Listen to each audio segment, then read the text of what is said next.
I wanted to cover this story because when I looked at this story about maybe a year or two ago, I do not remembering this part. All I remember is right there, what I remember reading, and I knew I should have done this a long time ago. This is why I do friggin' videos, but there I go, I screwed up. Read something and now looks like it has changed. I mean, from what I read from this Connecticut disaster, and give a huge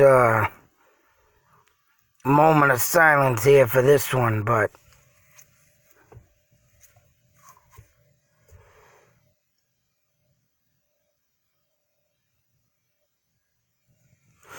what do you do when a circus goes wrong? Now, for some reason,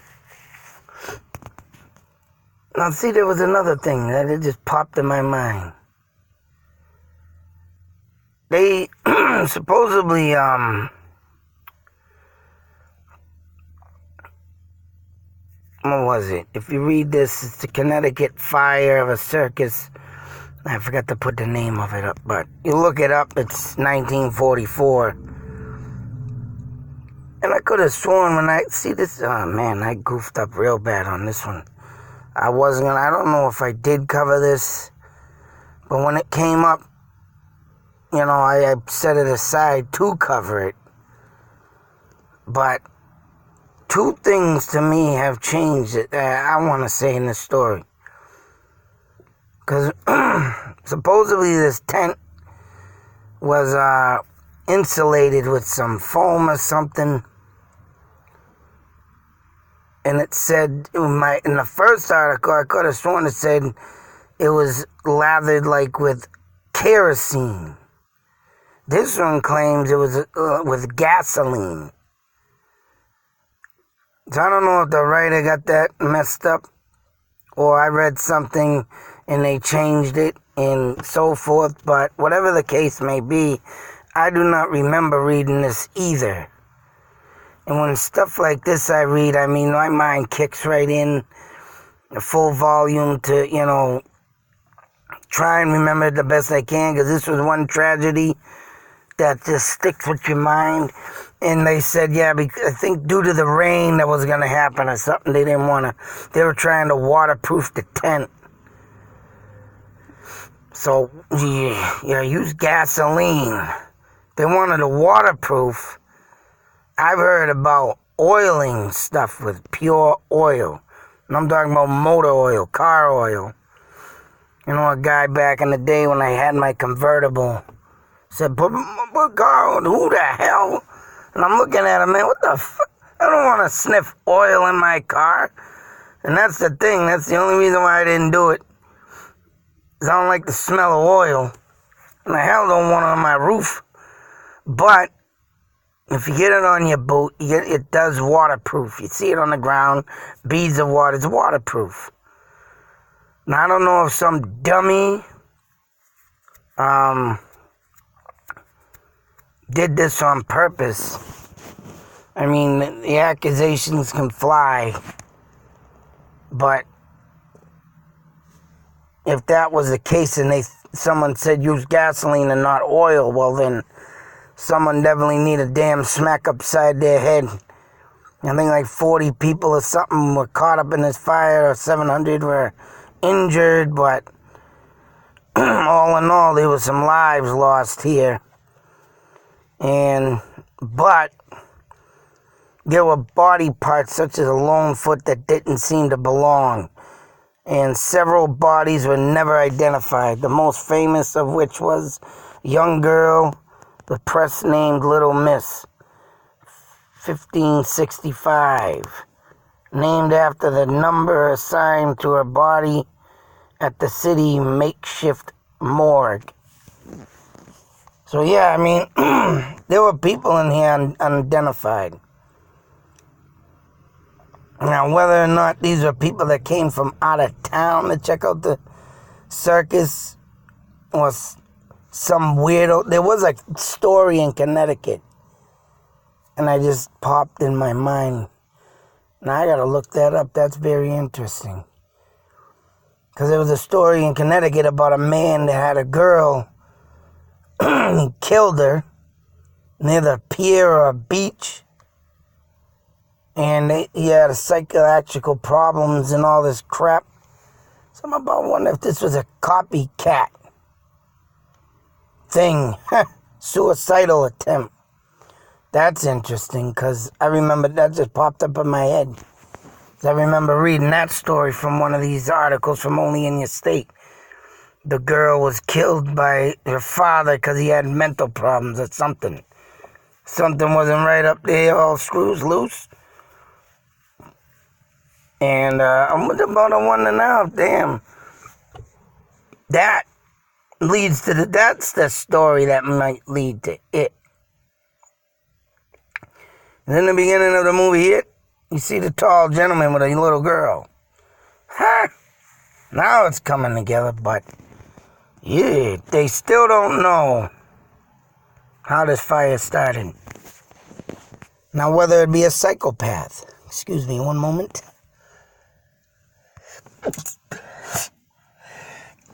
Oh.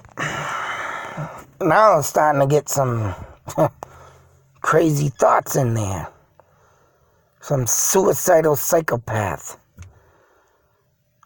I've been trying to figure out where the hell that story of It came from because all them stories from Stephen King, some of them are friggin' like true or something.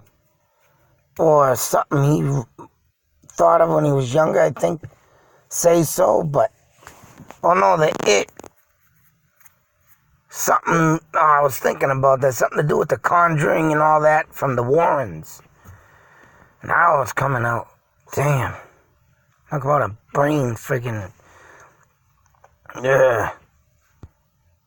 makeshift of friggin' what's going on in your head and stuff starts coming back.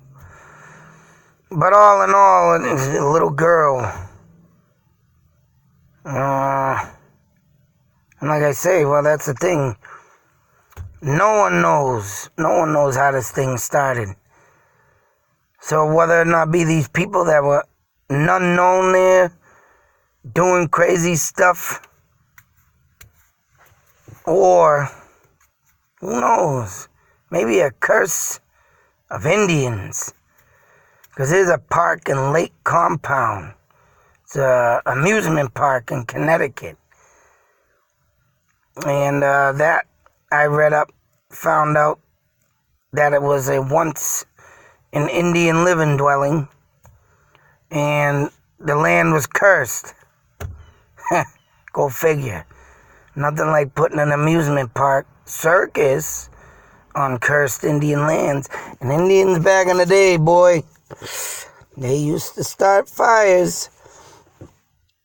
And let that be known, because on the movie set of The Exorcist, messing around with the supernatural and evil, there was a fire on that set, unexpectedly erupted. Crazy stuff happens like that.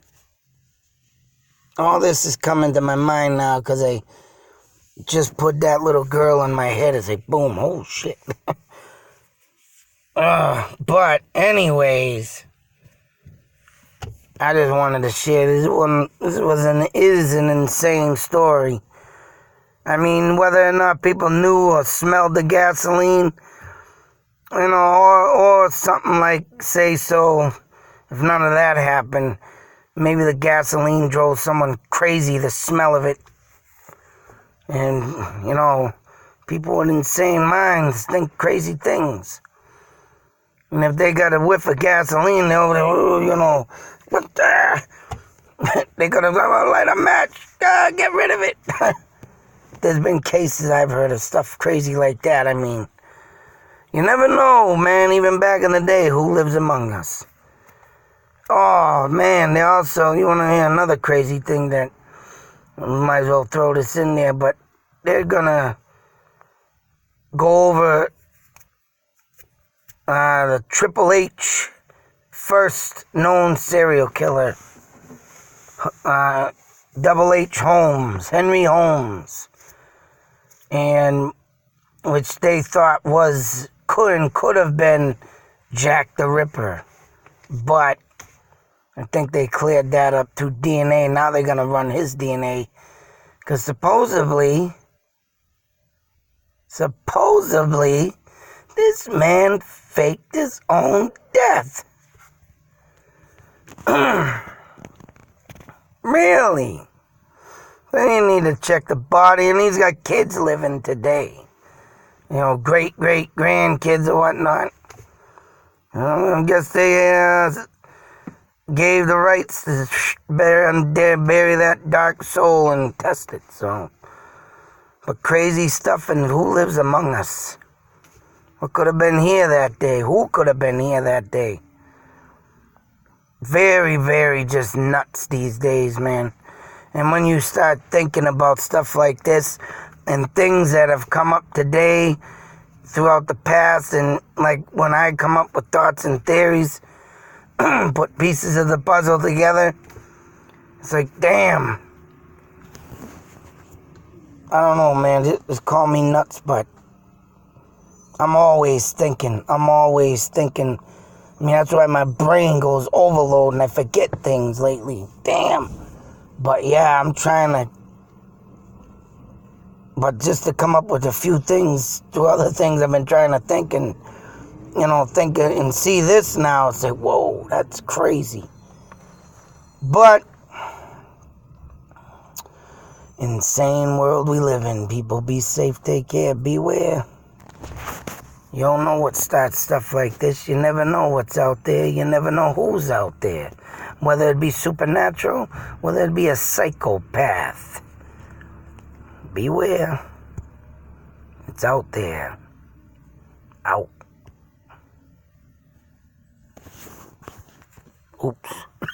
Did this thing go off? No.